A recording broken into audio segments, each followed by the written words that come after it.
¿Cuál es la idea que usted tiene de su iglesia local? ¿Cuál es la idea que usted tiene de su iglesia local?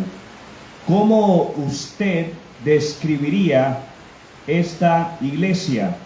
¿Cómo usted describiría esta iglesia? Si alguien se acercara a usted y le pidiera, describe tu iglesia, ¿cómo usted describiría este lugar de reunión? Cada uno de nosotros necesitamos ser capaces de describir lo que es la iglesia de Cristo.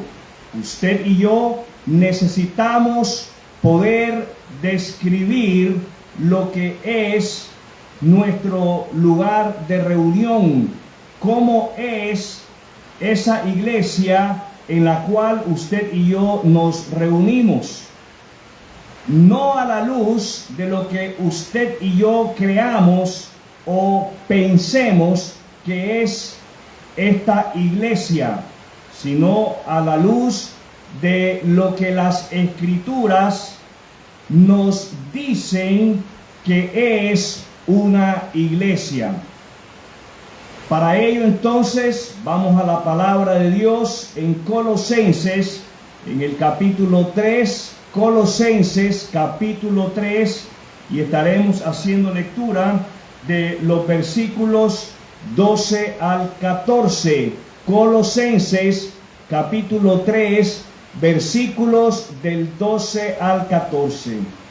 Y hacemos lectura en la palabra del Señor, Colosenses capítulo 3, versos 12 al 14.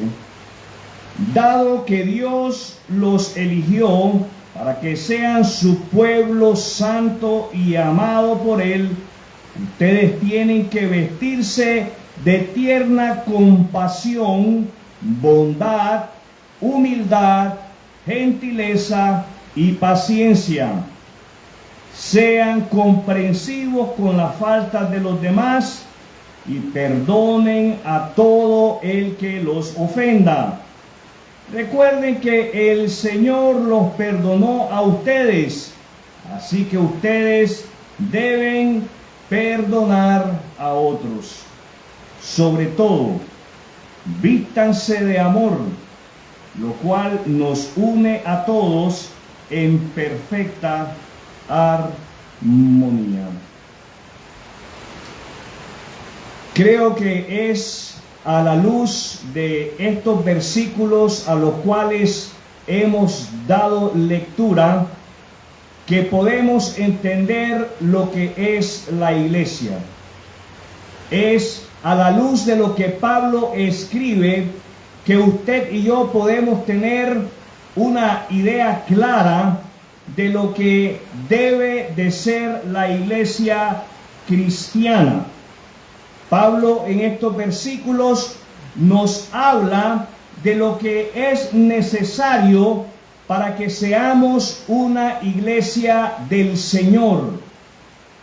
Pablo nos habla de lo que necesitamos ver en cada uno de nosotros para ser la iglesia del Señor.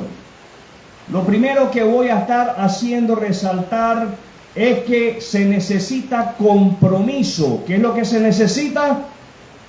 Compromiso. Para que seamos la iglesia del Señor, cada creyente debe de estar comprometido. Escuche bien, para que seamos la iglesia del Señor, cada creyente debe de estar comprometido. Desde el más pequeño hasta el más grande. Desde el más grande hasta el más pequeño debe demostrar su compromiso. ¿Qué es lo que debe demostrar? Su compromiso. Lo segundo que voy a hacer resaltar es que para que seamos la iglesia del Señor, tenemos que amarnos unos a otros. Para ser la iglesia del Señor, tenemos que amarnos unos a otros. Y por último, voy a hacer resaltar que para que seamos la iglesia del Señor, tenemos que perdonarnos de la misma manera como Cristo nos ha perdonado. Leemos en el versículo 12 lo siguiente: dado que Dios los eligió para que sean su pueblo santo y amado por Él, ustedes tienen que vestirse de tierna compasión. La iglesia del Señor, la iglesia de Cristo, la iglesia evangélica, la iglesia bautista, se compone de un pueblo elegido. ¿Qué compone la iglesia de Cristo? Un pueblo elegido.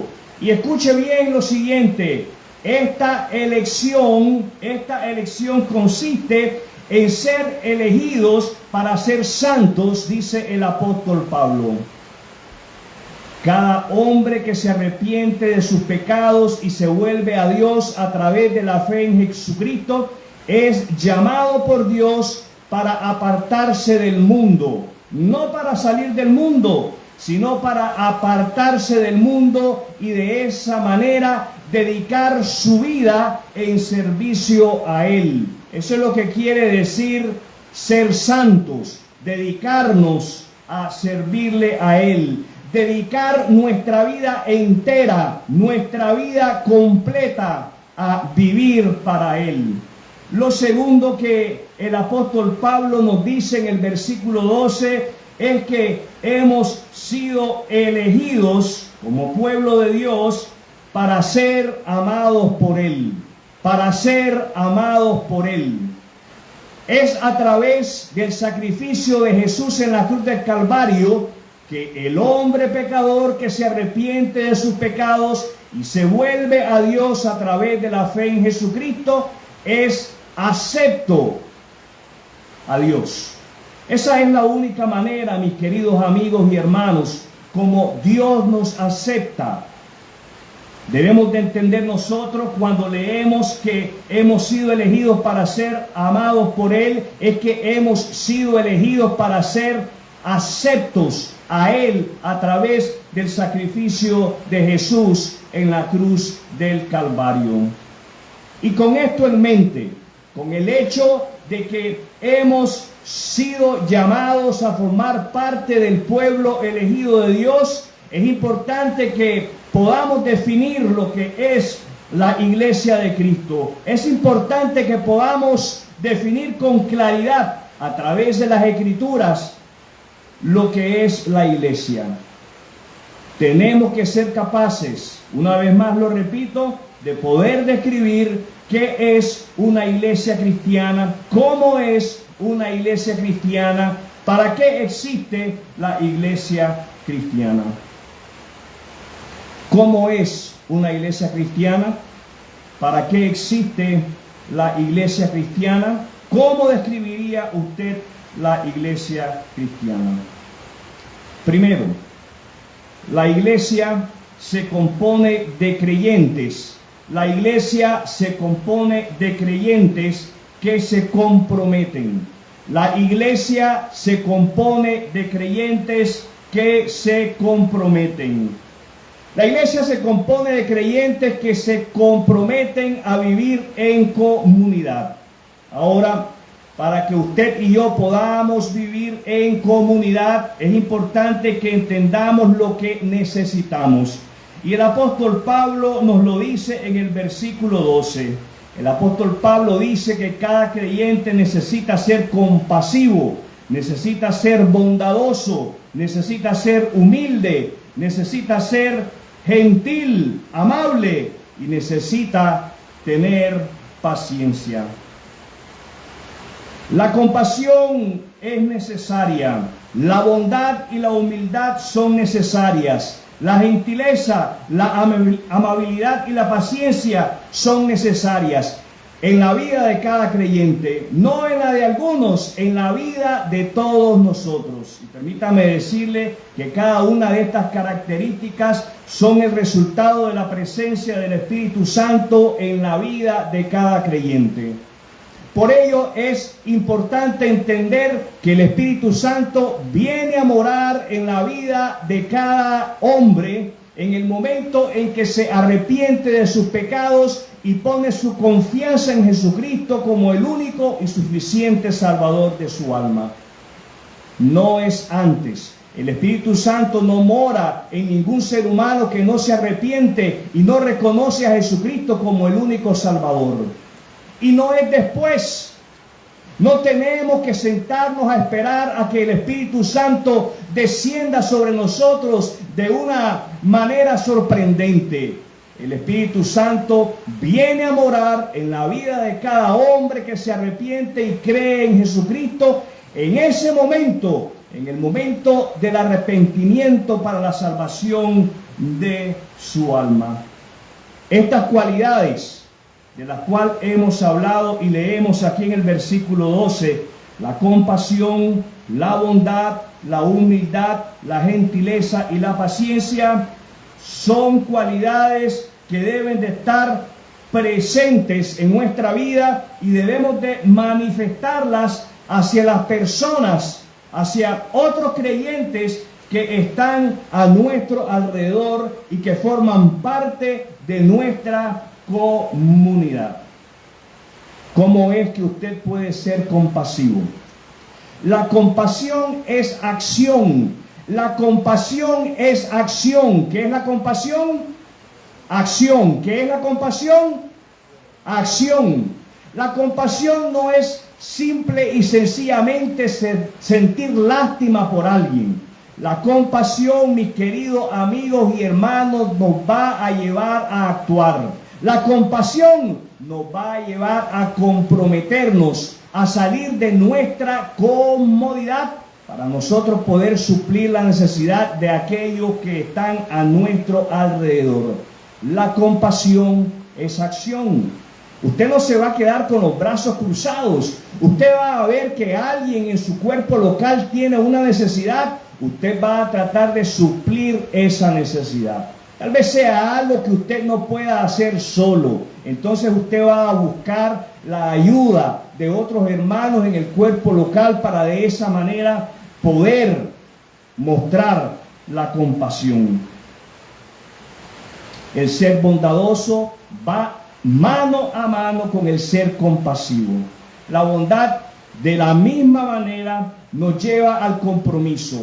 La bondad es algo que tenemos que manifestarlo, tenemos que expresarlo. La bondad nosotros la expresamos de la misma manera como cuando somos compasivos. Vemos una necesidad y suplimos esa necesidad sin esperar nada, absolutamente nada a cambio. Somos humildes, mis queridos amigos y hermanos, cuando somos enseñables. Un corazón enseñable es evidencia de un corazón humilde. ¿Cuándo es que usted y yo somos humildes? Cuando alguien se acerca a nosotros, nos llama la atención, nos corrige en un área de nuestra vida y nosotros aceptamos esa corrección, nosotros nos sometemos a esa dirección que debe de estar basada en la palabra de Dios, debe de estar dirigida en la palabra de Dios. La amabilidad, la gentileza, es algo que debemos demostrarnos los unos a los otros en el cuerpo local. Tenemos que ser amables con todos. ¿Con quiénes debemos de ser amables? Con todos. La amabilidad incluye el ser educados. Tenemos que mostrar nuestra amabilidad con todos. Y concluye el versículo 12 con esta palabra que me parece que es necesario que cada uno de nosotros oremos por ella: paciencia. Creo que pocos de nosotros oramos por paciencia porque sabemos que para que el Señor pueda producir paciencia en nosotros tiene que haber pruebas. Y a ninguno de nosotros nos gusta ser probados. Nosotros evitamos las pruebas. Nosotros le huimos a las pruebas. Pero es importante que crezcamos en esta área, en la área de ser pacientes. En la área de ser pacientes, los unos con los otros. Y ahí termina el versículo 12, pero está entrelazado con el versículo que sigue, con el versículo 13.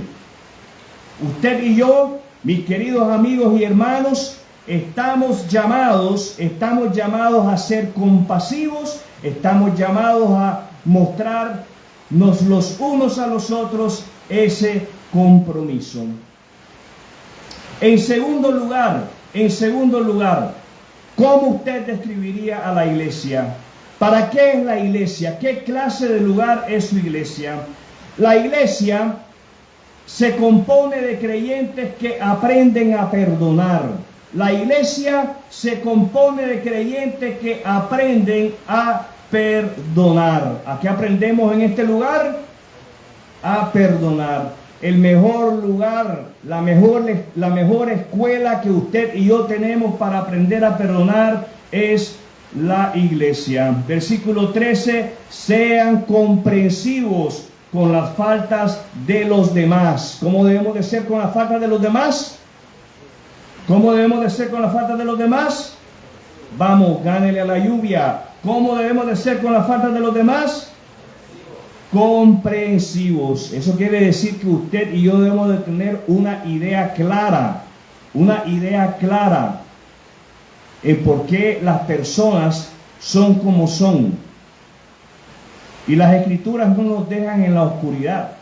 Las escrituras nos enseñan con claridad, con toda luz, por qué nos comportamos en la manera en que nos comportamos, por qué nos herimos y nos ofendemos los unos a los otros, por qué nos portamos mal los unos con los otros. En la iglesia y en el hogar el esposo se porta mal con la esposa y la esposa se porta mal con el esposo, y los hijos se portan mal con los padres y los padres se portan mal con los hijos. En el trabajo nos portamos mal con el jefe o con los supervisores. Nos portamos mal. Las escrituras dicen que nos portamos mal a causa de nuestra naturaleza caída, a causa del pecado que está en cada uno de nosotros. Fíjense bien lo que dice el apóstol Pablo: tenemos que ser comprensivos con las faltas de los demás y perdonar a todo el que nos ofenda. ¿A quién debe de perdonar usted?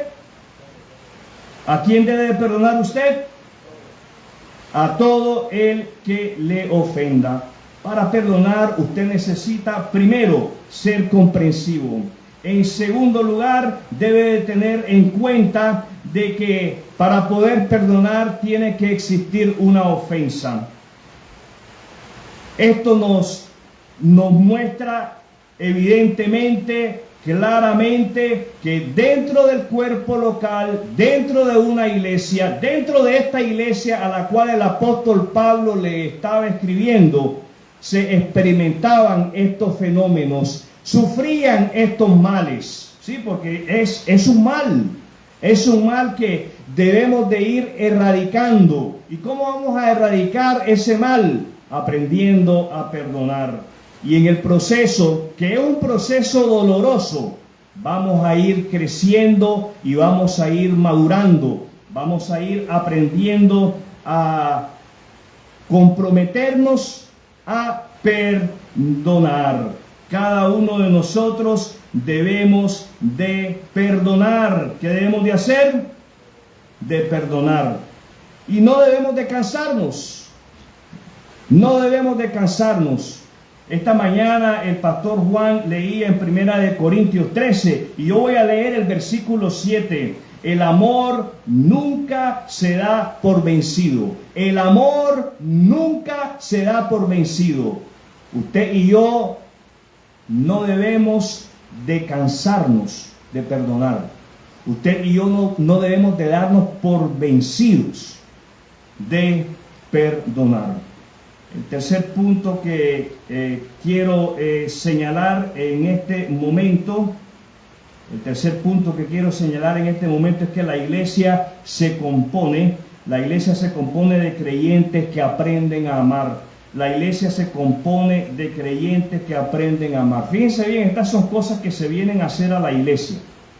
A la iglesia venimos a aprender a comprometernos. A la iglesia venimos a aprender a perdonar. Y en la iglesia venimos a aprender a amar. Leemos en el versículo 14. Sobre todo, esto es lo más importante. Esto es a lo que usted y yo debemos de darle prioridad. Sobre nuestros sentimientos, sobre nuestras emociones.